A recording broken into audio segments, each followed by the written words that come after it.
Importance इस बात की नहीं है कि ऑपरेशन सिंदूर में इंडिया के कितने लॉसेस हुए और स्पेशली जो बहुत ज़्यादा नॉइज़ है अराउंड जेट्स की, हमारे कितने जेट्स गिरे इंक्लूडिंग रफेल। इम्पोर्टेंस इस बात की है कि as a nation how we came together, चाहे वो हमारे पॉलिटिशियंस हैं इन पावर और in opposition, are people on the ground, our civilians, our media, and more importantly, our armed forces who led from the front. हमारी armed forces ने एक comprehensive, concise operation को execute किया जिसमें main targets थे militants until Pakistan decided to come across and attack our civilians and our military bases. उसके response में फिर then our armed forces pretty much covered the whole of Pakistan. उस time पे जितना हमें बताया गया उससे कहीं ज़्यादा इंडियन फोर्सेस ने पेन इन्फ्लिक्ट की है on Pakistan forces then what was covered at the time.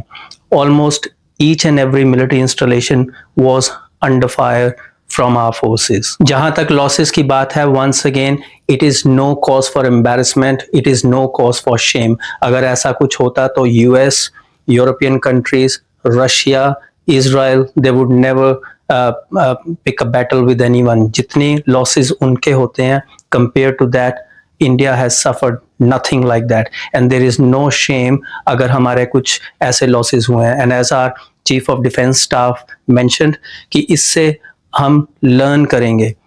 In fact as we were in the operation, हमने जो टेक्टिकल इश्यूज हमें लगे जिसकी वजह से अगर हमारे जेट्स डाउन भी हुए तो उनको हमने चेंज किया, उनको फिक्स किया, and we made sure that there is no further losses in that regard. और I am sure Indian forces will do a very detailed analysis of what went wrong and make sure it doesn't happen again. And most importantly, not even a single pilot was lost in this operation. So no reason for any concern in terms of a conflict. जब आप losses, जब आप किसी conflict में जाते हैं, losses are all part of it. The bottom line is कि आपने अपने objectives और aims को achieve किया कि नहीं, and the answer is हमने not only उनको achieve किया बल्कि एक्सीड किया. इस ऑपरेशन को लेके दोनों कंट्रीज ने क्या विन किया, क्या लूज किया, क्या उनके लर्निंग्स थे, यूएस और चाइना क्या रोल प्ले कर रहे हैं और क्या हमारे प्रायोरिटीज होने चाहिए, इसके बारे में मैंने बात की है एक दो वीडियोस में.